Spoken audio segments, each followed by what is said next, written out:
It was a three-way standoff between a giant plant eater, a pack of raptors, and a T-Rex. Now, forensic evidence, including incredibly rare mummified remains, let investigators uncover a mind-blowing prehistoric battle.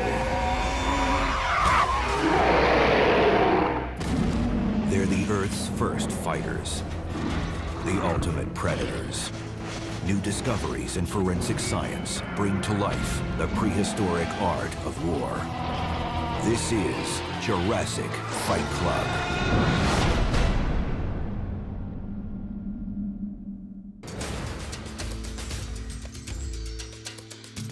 1997. A ranch in northeastern South Dakota. A fossil hunter is on a routine dig when he suddenly spots the remains of a large dinosaur jutting out of the side of a hill. To identify the bones, paleontologists now rely on experience and acute knowledge of what other species of dinosaur have been found in the same area.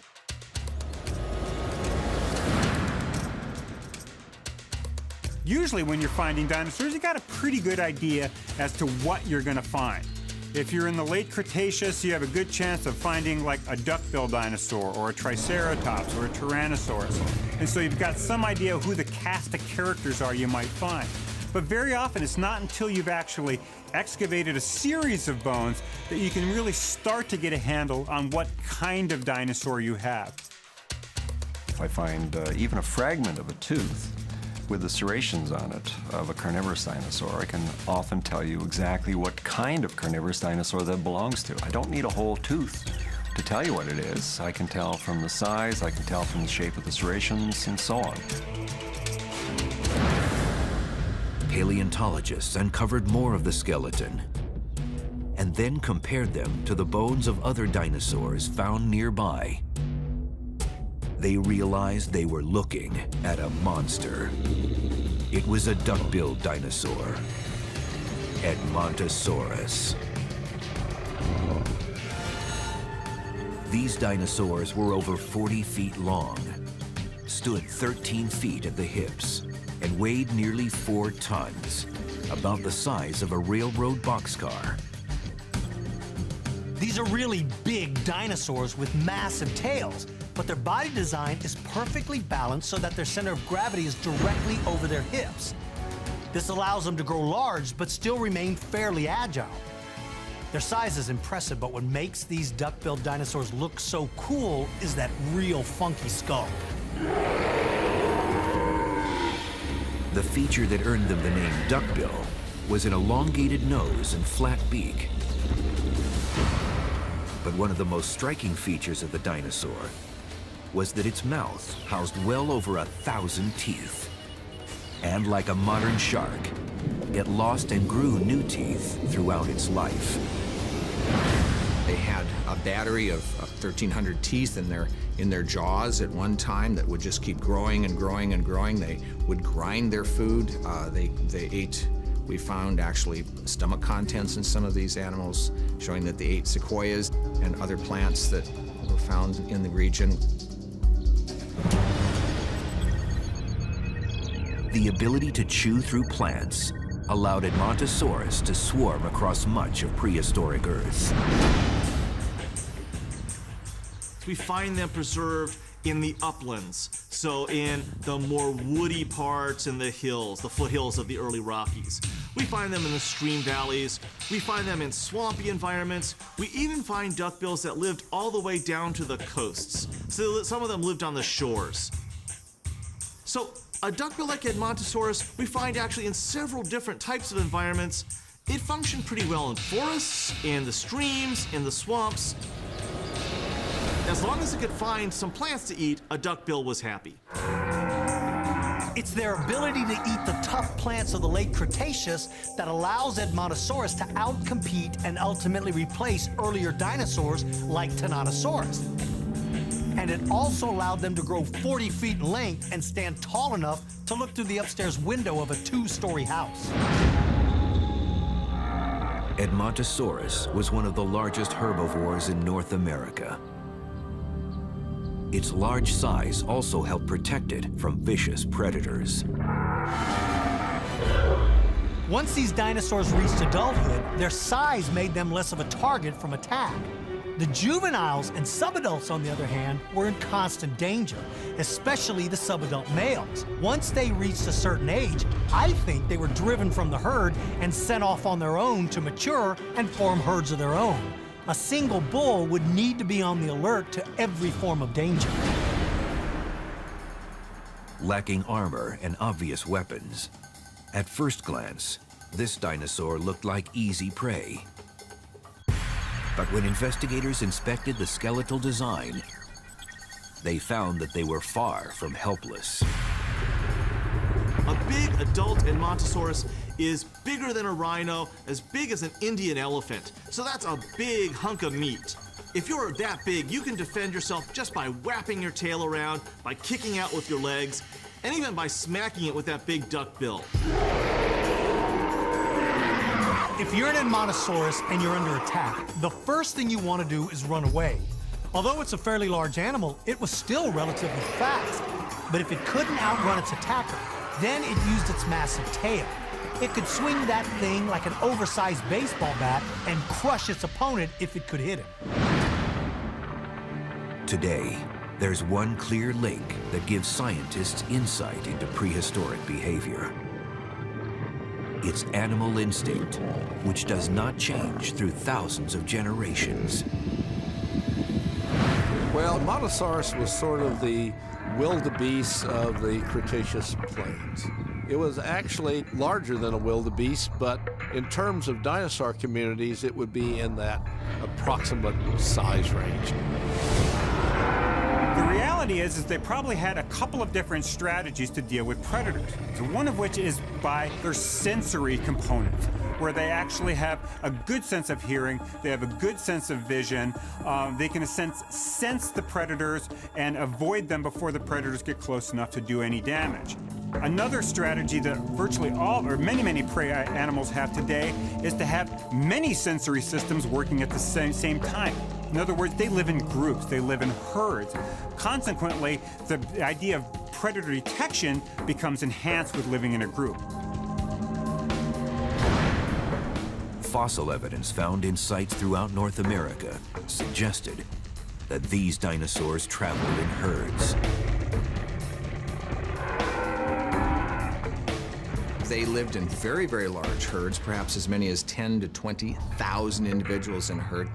Clearly, they had to migrate. There's no way you can support large herds like that without them moving around, because they're going to literally decimate the foliage in an area as they're moving along. But the remains at the site only showed one duckbill. Why wasn't it in a herd?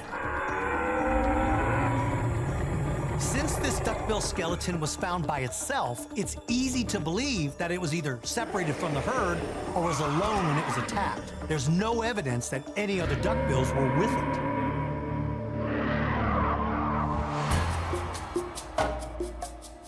When feeding, these dinosaurs stood on all fours.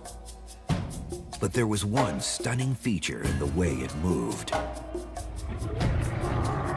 When they had to, duckbills had a special adaptation.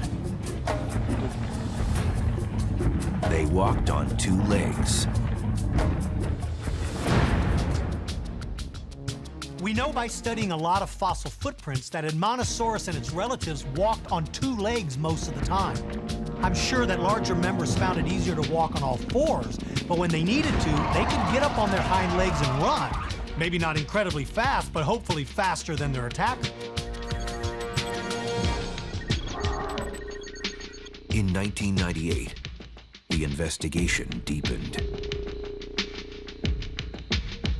CAT scan research was performed by Larry Whitmer. The scans revealed a vital clue. The Edmontosaurus may not have been as fast as previously thought. One idea that we can do to get some sense of the agility of these animals is to actually look inside their heads and look at the structure of the brain, and particularly the inner ear, which we can get from CT scanning. And what that tells us is that indeed, adult edmontosaurs were probably not particularly agile animals. They were probably not particularly fleet of foot. They were not relatively quick moving, certainly not as sort of plodding as what we think many of the long-necked sauropods were like. When paleontologists CAT scan dinosaur skulls, they get a very clear idea of the shape of the brain. By comparing that brain to modern animal brains, they're able to figure out which part of the brain is dedicated to which sense. So if the olfactory section of the brain is enlarged, then it tells scientists that the animal sense of smell was more advanced than one with a smaller part of the brain dedicated to that same sense. So the use of CAT scanning is an example of how experts are able to give us an idea of a dinosaur's vision, hearing, and even speed and agility. But as more of the skeleton was unearthed from the hillside, the mystery deepened. Most of the skeleton was missing. The only body part that remained was its tail. The tail was a staggering 23 feet long. But what could have happened to the other half of this dinosaur? Had it been attacked and partially eaten? Then another discovery. The tail was covered in fossilized skin. It had been mummified. The discovery of fossilized skin is not unheard of, but it's remarkably rare. I've had the opportunity to study a large duckbill named TC, whose neck and body parts are covered in fossilized skin. We don't fully understand the process that causes some dinosaur skin to mummify, but the end result allows us to study the skin texture of the dinosaur. We're unable to determine the original skin color, but at least we get a look at the thickness and texture. The discovery of a duck-billed dinosaur tail covered in skin was unprecedented. But it would pale in comparison to what they found next. A second beast, and forensic proof of massive dinosaur carnage that took place over 65 million years ago.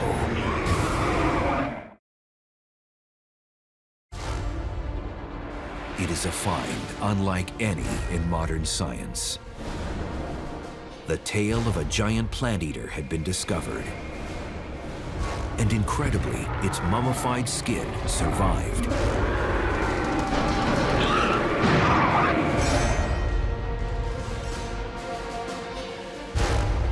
Investigators studied the skin and realized it held something else. Bite marks, deep gashes in the bone. They were from a predator.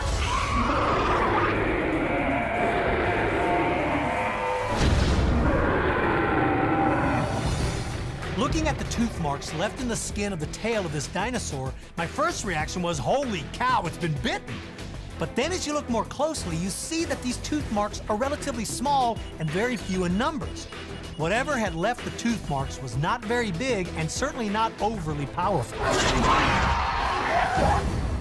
And then, another clue.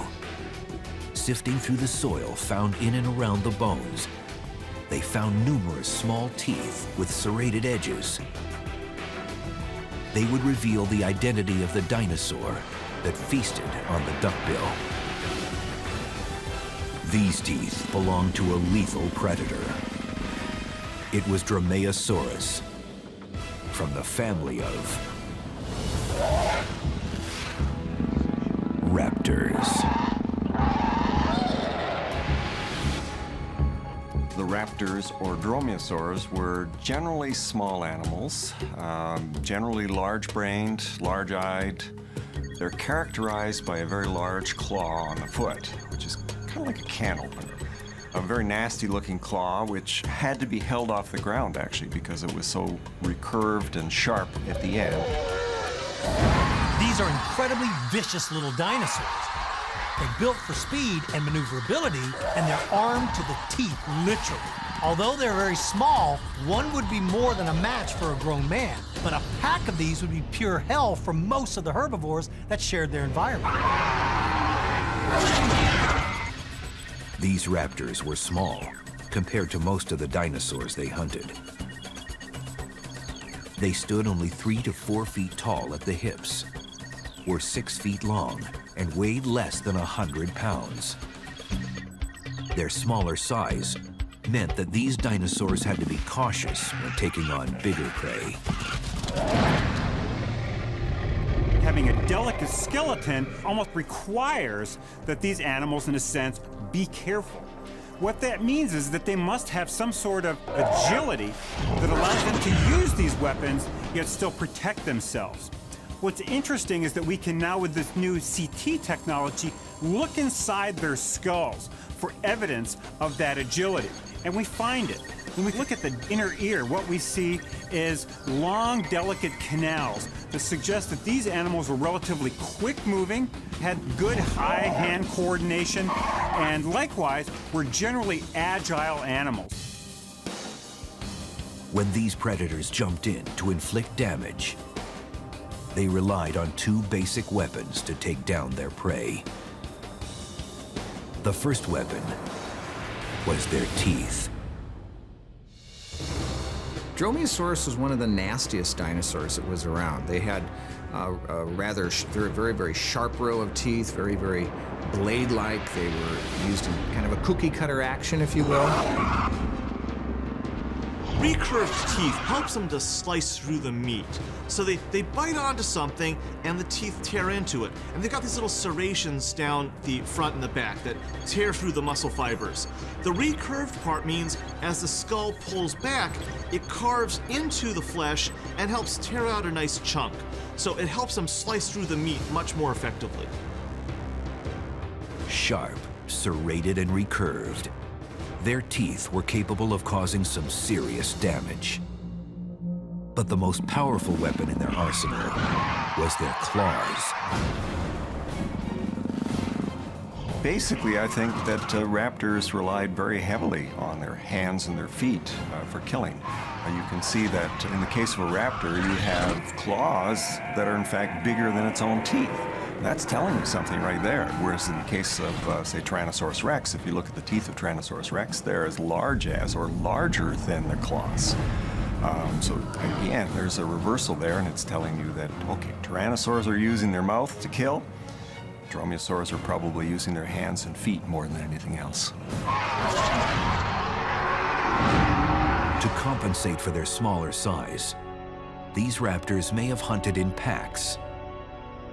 This would allow them to take on much larger prey. Hunting in packs serves a very important purpose when you're smaller than the prey that you're around. Why spend your day chasing bugs and small rodents when you can take down something much larger? We see this behavior in numerous modern predators like lions, wolves, hyenas, and even crocodiles to a certain extent. When we look at dromaeosaurs, what we see is an expanded cerebrum. Did that expanded cerebrum allow them to hunt in packs? We can't say that. What we can suggest, however, is that they might have had the cognitive capabilities to actually deal with complex situations, potentially to solve problems. Compared to other predatory dinosaurs, they certainly were starting out with a better sort of brain power that potentially could have made that kind of capability possible. Raptors could even communicate with each other verbally, like modern birds.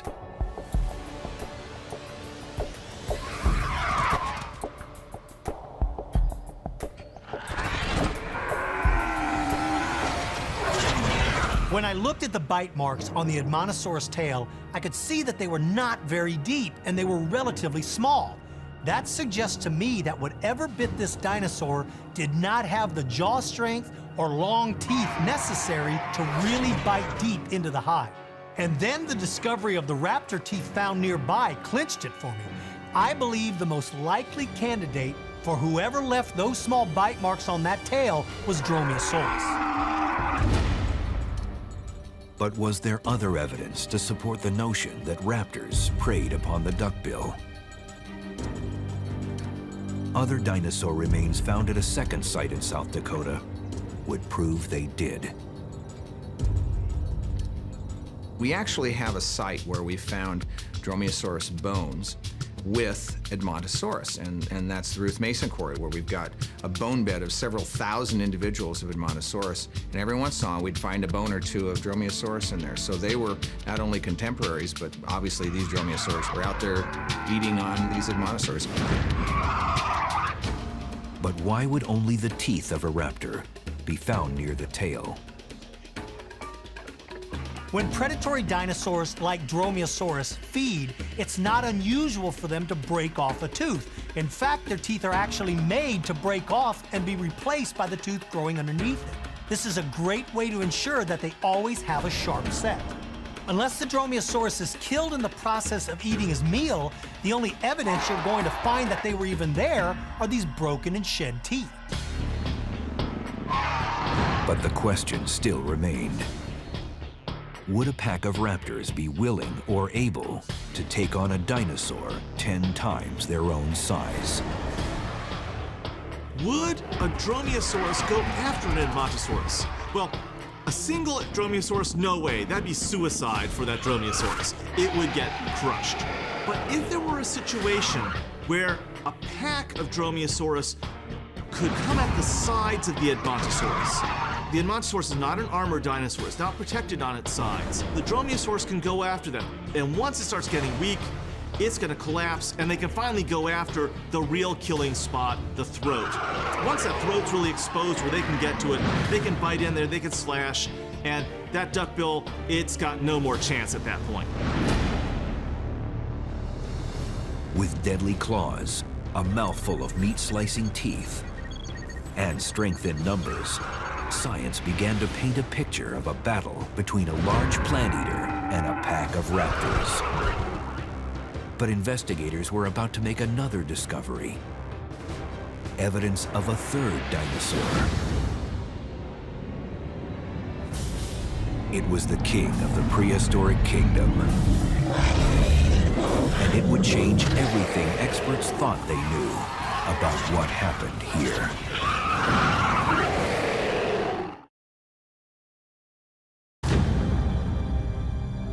In the Badlands of South Dakota, evidence pieced together a picture of a vicious attack between a pack of raptors and a giant duckbill. But a new discovery would suggest that these raptors did not dine alone. Investigators continued to study the remains when they noticed that the tail had a second set of bite marks.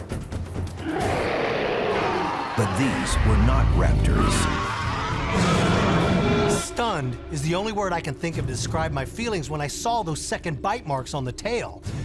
These weren't thin, shallow slash marks. These were made by big, round, powerful teeth. And there was only one dinosaur in the late Cretaceous who had the teeth and jaw muscles to make those marks. And that's Tyrannosaurus Rex. T-Rex. The ultimate predator. This was the most powerful and terrifying animal that ever walked the earth. Every single animal that lived within its territory would have spent their lives in absolute fear of running into this thing. It was truly the ultimate in predatory dinosaurs. There's no animal living today that has had the strength of Tyrannosaurus Rex. To try to come up with something that had that kind of power, I don't know, a howitzer, you know, like this animal was so strong that there's nothing that could escape if it decided it wanted to eat it. T-Rex stormed planet Earth around 90 million years ago and ruled it for another 25 million years. at a staggering 7 tons, grew up to 16 feet tall, and ruled a domain from Canada to Texas. With its robust teeth and powerful bite, nothing could withstand its attack. T-Rex had to use those teeth to crunch right through bone. And so it couldn't have narrow teeth the way the other carnivorous dinosaurs did. It had to make teeth that were really, really wide and would have been incredibly damaging to anything that it bit. The T-Rex teeth were shaped very distinctly, like a serrated banana.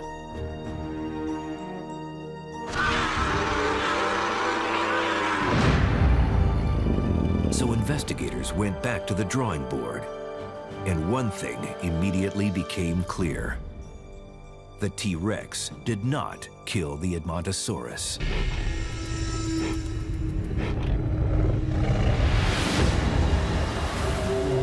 There are only 2 big teeth marks on the tail, and so I don't believe a T-Rex killed the dinosaur. Had it attacked and killed it, I suspect we would have seen a lot more evidence of that attack. The tail would have been one of the natural targets of the Rex, so we would expect to see numerous bite marks and crushed and broken bones. But because we don't, it appears that the duckbill was already dead before the T-Rex even showed up. If the T-Rex had attacked the plant eater, the bones would have been pulverized. But the size and shape of the bite marks pointed to a raptor attack. It was a vital clue. This T-Rex came on the scene after the raptors made their move. Experts then took a step back and began to piece together how this battle could have started between the duckbill and a pack of raptors. They began by examining the differences between predator and prey. If we're looking at sheer physical strength, the Edmontosaurus far overwhelms the individual dromaeosaurs. Its individual leg muscles are probably going to be as heavy as an entire dromaeosaurus. So it's going to be far more powerful.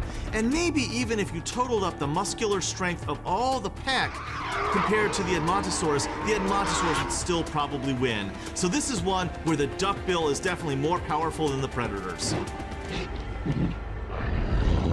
These raptors relied on speed and agility to hunt and kill. It's estimated they could run nearly 40 miles per hour.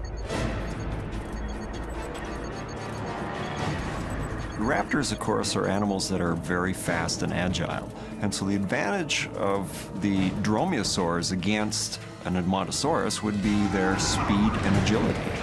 By running in and inflicting some damage and then pulling out again, it could wait and see what the reactions are. And because multiple raptors would probably attack at the same time, they would keep the Edmontosaurus' attention away from what the ones were doing in behind until it was too late. Using the tactics of modern wolves than prides of lions would have allowed dinosaurs like Dromaeosaurus to bring down much larger prey. Experts worked off the theory that, as with modern predators, raptors relied on scent to forewarn them of approaching prey. In order for lions and wolves to successfully take down their prey, the first thing they have to do is locate it. This is where an acute sense of smell gives them an advantage.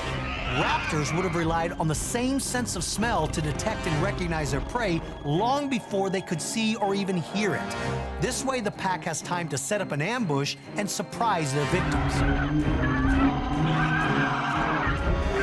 We now know that duckbills were among the most common dinosaurs in North America during the late Cretaceous. Experts believe that it defended itself by wielding its tail like a giant club.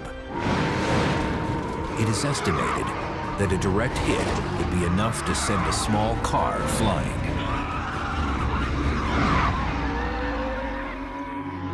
Lots of remains stretched over a wide landscape are a clear sign of success.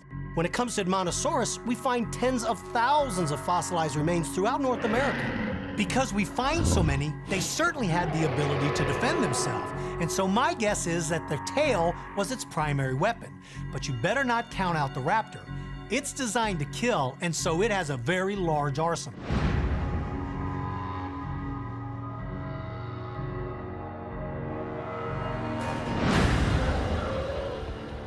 Discoveries of groups of Deinonychus found at various sites was one of the first clues that members of the raptor family hunted in packs.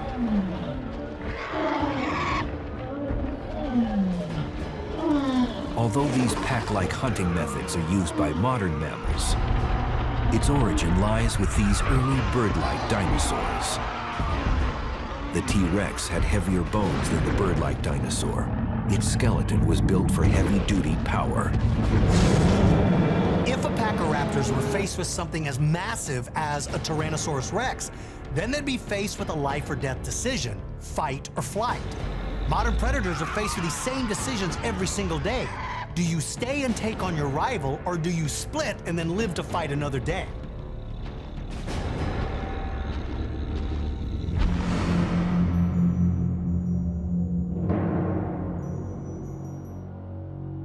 The T-Rex marked its territory with scent marks like modern cats and usually stayed within these boundaries. But unlike most dinosaurs, the T-Rex was large and ferocious enough to venture outside its territory without much fear of attack. Based on the evidence we have, and knowing how modern pack-hunting animals prey on large herbivores, we have an idea of what could have occurred, but it's not just random guessing. We use as much science and fossil evidence to support it as possible. Using the latest in high-tech scientific advances and knowledge of animal behavior, experts were able to piece together new clues about how a group of raptors were able to coordinate their attack like a prehistoric company of soldiers.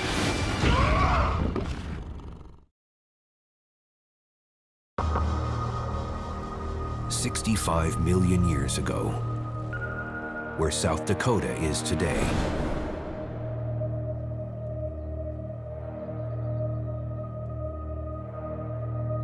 a lone duckbill is searching for food. The evidence tells us he has become separated from his herd. In his search for other members of his own kind, the Edmontosaurus wanders aimlessly into the forest. His small brain is struggling to adjust to being alone. He has no idea that he's walking right into the center of the territory of a pack of Dromaeosaurus. Dromaeosaurus. It is the scientific name for raptors. It means swift-running lizard, and that is how they hunted.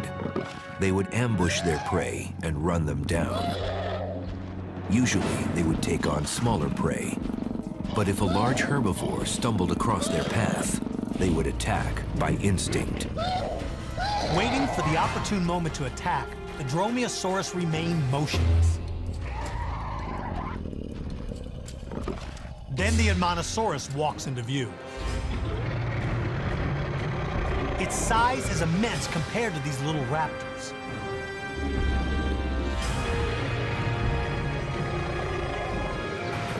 The rest of the pack won't attack until the alpha makes a move. Instinct tells her to leave this giant animal alone, but seeing the intruder standing right in the middle of her turf is more than she can take, so she launches the attack.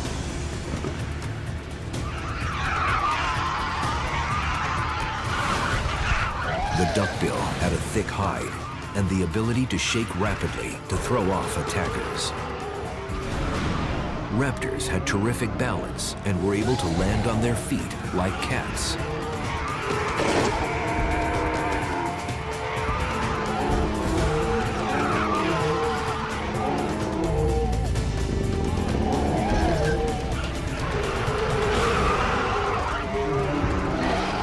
With lightning speed, the raptors launch their second attack.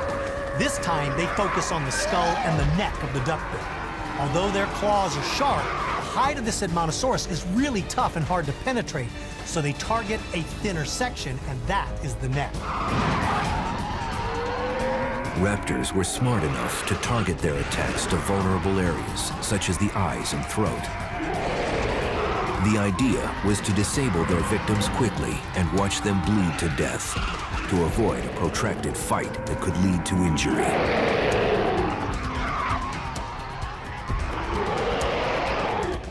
Now on its hind legs, it's in a position to use its massive weight to its advantage.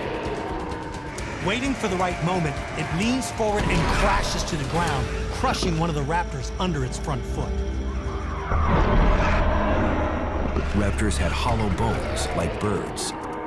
Even the force of a wooden baseball bat would have broken them in half. But scientists now know something else. That raptors communicated using quick hand gestures.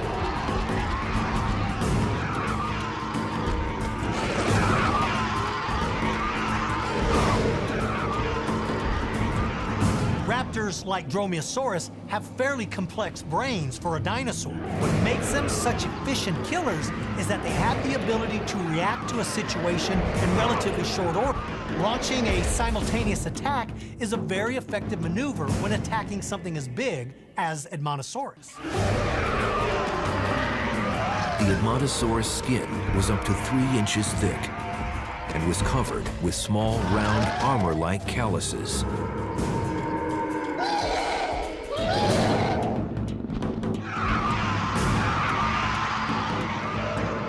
Because the duckbill's hide is so thick, the raptors are unable to score a decisive blow. But in their case, quantity is just as effective as quality. If they can continue to inflict enough small wounds, the loss of blood will have the same effect as one major injury. This slash and dash approach works well for the raptors, and it keeps them out of harm's way. Smarter, faster, and better armed, the raptor pack continues to launch an endless barrage of attacks. But they have no idea that they've attracted attention. The monster of the prehistoric world is about to hit the scene. A 3-way battle is about to erupt. A single male duckbill, unaware of his surroundings, has walked directly into the den of a pack of raptors. The raptor's assault would often be led by an alpha female. The rest of the pack would mimic how and where she attacked.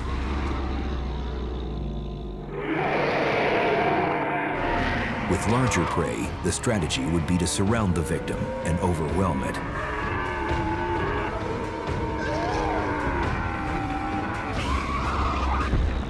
There's just no way he can continue to fight these smaller but faster adversaries. If he can make it out of the forest and into the open, he'll have the advantage. There, he'll have the room to swing that massive tail. One hit on that tail on those lightly built raptors will turn them to mush. Raptors were typically cautious creatures, but once they tasted blood in a fight, they were overcome by adrenaline. Almost nothing could make them break off the attack. Their brains focused on only one thing: finishing their prey. This would send them into a fighting frenzy. These raptors know every inch of the terrain. They have a particular spot where they're going to try to drive the duckbill towards. If they can drive him into it, he'll never see the light of day again.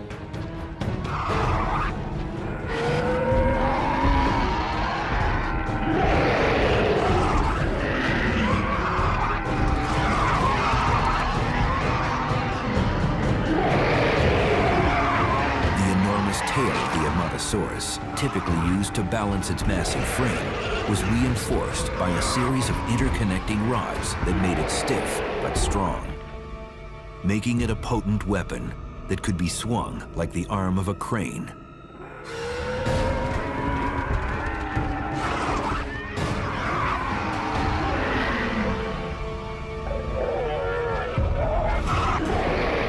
The T-Rex was able to sense vibrations through the pads in its feet, allowing it to track large herbivores.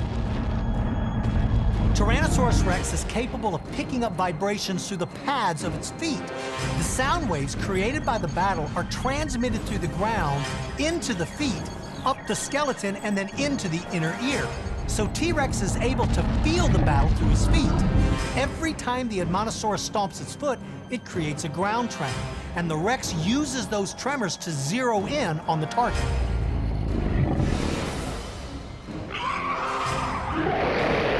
Edmontosaurus's tail was attached to powerful muscles, enabling it to swing with surprising speed. Raptors used a variety of psychological tricks when fighting. This included rushing at the victim's face to confuse it. It was also able to mimic noises, perhaps even echoing the sounds of its prey.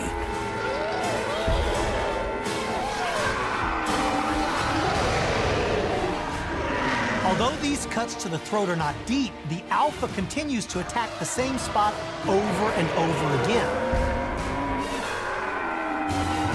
These raptors have succeeded in driving this 4-ton meal right onto their dinner plate.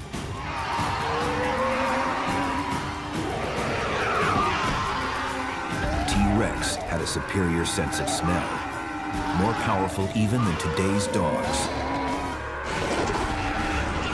It could have picked up the scent of blood from miles away. This would immediately send it running.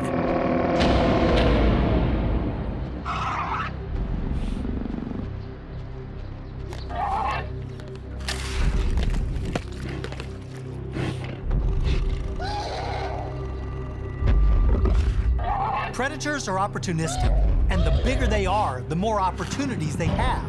Unfortunately for the raptors, their battle has attracted the attention of the biggest opportunist in North America, and they don't call him the king for nothing.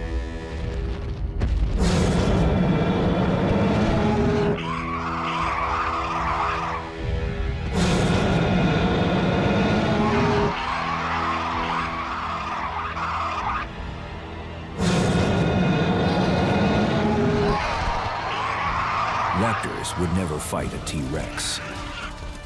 These raptors are just outgunned. There is no way they're going to stay and fight. Heck, they won't even stay and challenge this monster. They'll do what small predators have always had to do when someone bigger takes their food. They just have to wait their turn and hope he leaves some scraps. The Tyrannosaurus Rex had massive jaws. Able to open almost 5 feet wide, it could clamp down around the tail of even the largest herbivores. The T-Rex neck was the width of a grown man's waist and incredibly strong. It could act like a massive steam shovel in picking up prey that weighed over 5 tons. While it didn't fear other predators, it would still drag its prey back to its own territory like a lion would to avoid a potential fight. Although that tail has meat on it, the most sought-after parts of the carcass lie between the neck and the hips, and that's the part that Tyrannosaurus Rex carries off. These raptors have put in way too much energy to just walk away from this meal. Their role has now changed from hunter to scavenger. It's a survival mechanism that all predators share. Pride is not a dinosaur trait. Living to fight another day is. Raptors were fearless fighters. They did not fear any other dinosaur in the world, except the T-Rex. Tyrannosaurus was simply king of the world. Even a pack of raptors was no match for this nightmarish monster, who was the most ferocious predator of all time.